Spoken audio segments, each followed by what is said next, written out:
nearly ready for you to have a drive. I don't think your paws would reach the pedals. Alright.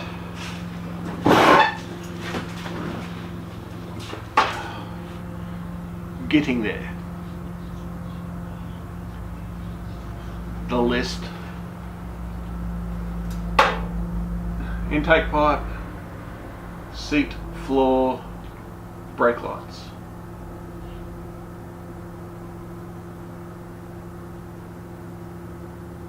That's all the important stuff. So, what I've done is reassemble most of it. So I can then run the brake lines through the front, make sure they're not going to touch on the exhaust or anything like that. And, well, I've got them coming into a T-piece, so then I can mount that and work out how long the brake line needs to go from there to there, and then I can order it. So this bit down here, we've got a T-piece and one line running off to each side of the front. Now they're a bit... I didn't originally think this would actually work, but if we get this mounting bolt and weld him on about there, that all works rather well. So I'm just going to weld this mounting bolt onto the chassis, and then we can work out how long the brake line has to go from here to here, and then we can order it. As long as I've got front brakes, I can drive it. So, weld this. So, that should hold it. Now, I've got to work out how long I need a brake line to go from here to here. Unfortunately, I can't get them online with a 90-degree bend on each end. I can get them with it on one end, but not both. Makes it a little bit annoying, really. So I'll probably bring it with a 90-degree on this master cylinder, and come along, curve around, and then in. It's unfortunate, but it's just the way it is.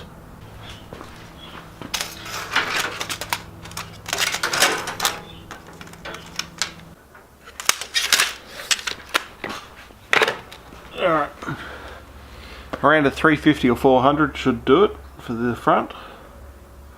So now I just need to move back, measure how long I need one for the back, which has the same issue of the end fittings, so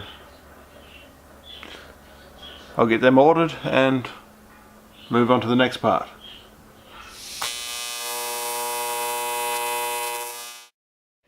So the next thing we're going to do is move the carby from being here, where it sticks straight through the bonnet, down to here, where it doesn't stick through the bonnet. Now, I'm going to make an intake runner that goes up and around and in, so just a big corkscrew, nice smooth curve in it, because having sharp bends generally doesn't work that well.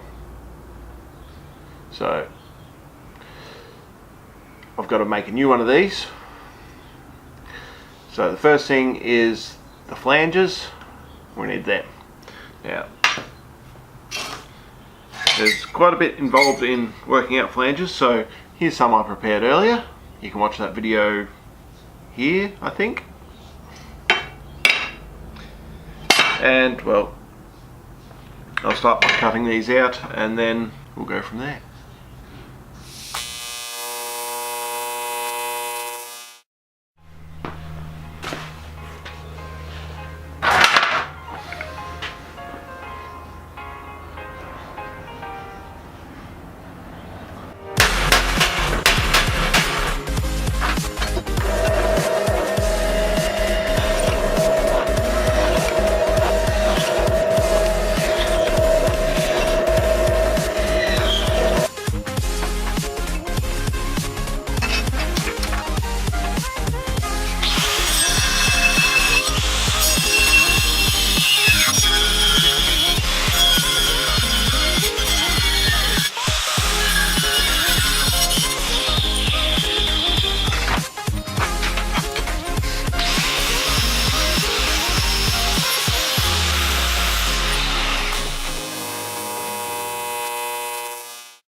So I've got my two flanges now.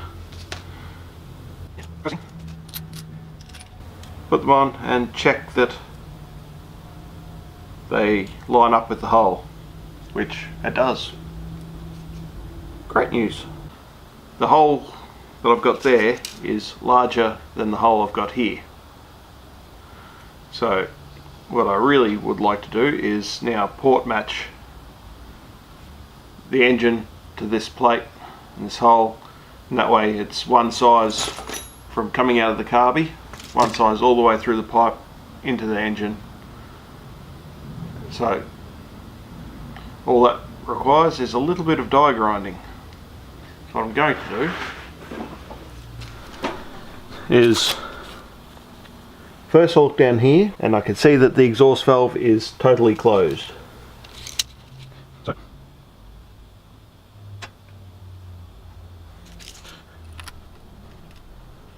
As I was saying, the exhaust valve is fully closed. I've got a torch and shone it down there, and yep, definitely closed, which is important because now I'm going to get my die grinder and just die grind the port of the head out until it matches this hole in here.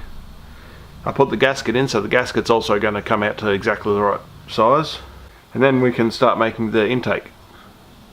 I'll get the die grinder, clean this out, and once I'm happy with it, then I'll get the air compressor and blow everything out and be very thorough about that. I don't recommend you do this sort of thing. You'd normally pull the head off, take all the valves and everything out, and then do this sort of thing. Well, in saying that, port matching the intake to the new manifold is not really worth it either, but here we are. So, die grinder time.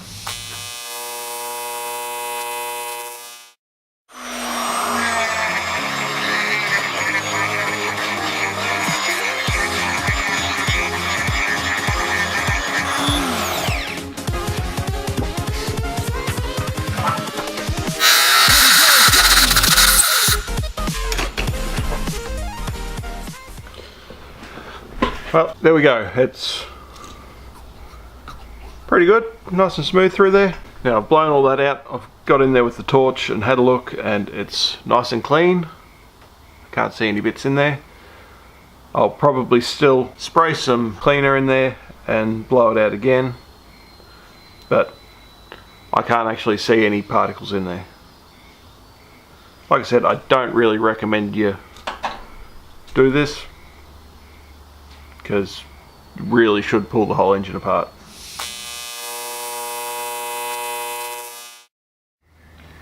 I think what I will do now is cut another piece off this plate. It'll just be a bar between here and here to keep these two flanges solid together, because there's a bit of weight in this, and vibration of the engine, that will get a harmonic to it and start bouncing and then just snap off. I will have a very bad day.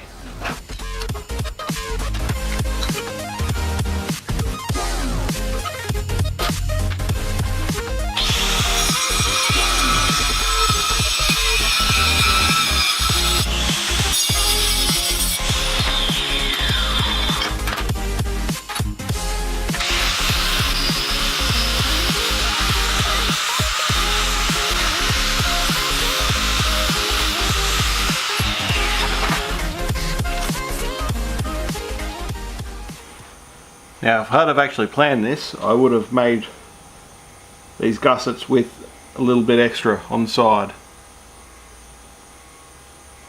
But I didn't.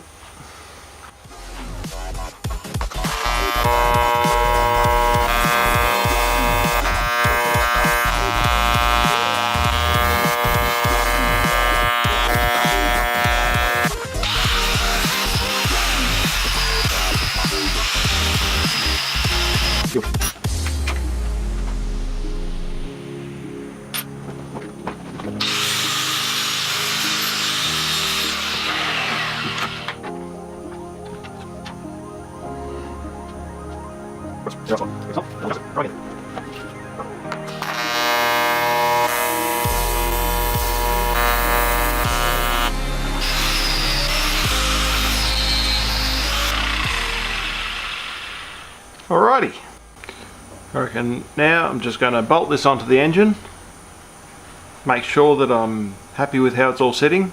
I can put a slight bend in this if I need to adjust the carby a little bit, but it should be alright.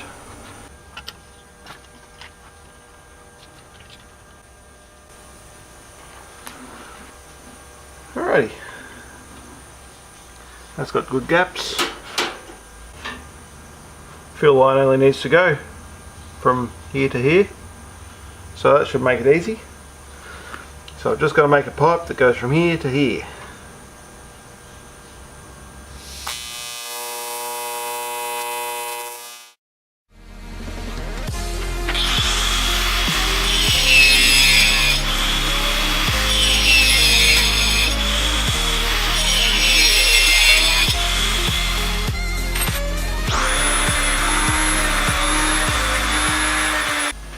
So I've got my intake manifold kit, all the parts are laid out nicely.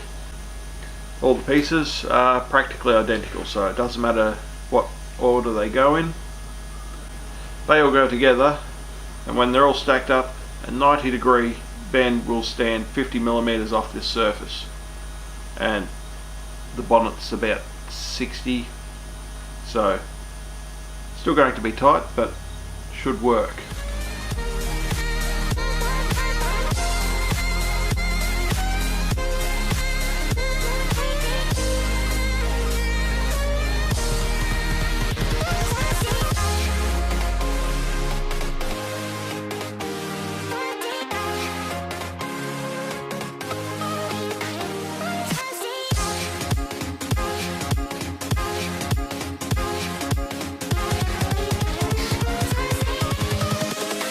Invincible.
Almost in tune.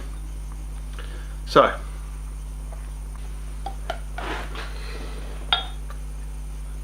it fits. Let's bolt it in.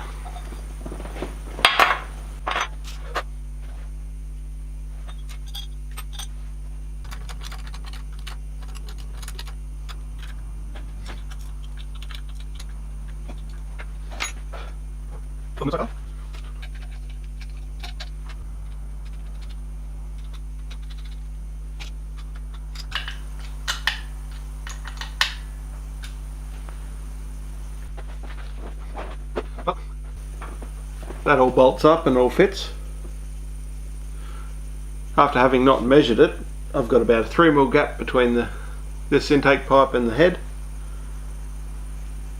If it had have touched, I would have just shaved the fin down on the head a little bit, I'm pretty sure. Anyway, now for the all important part.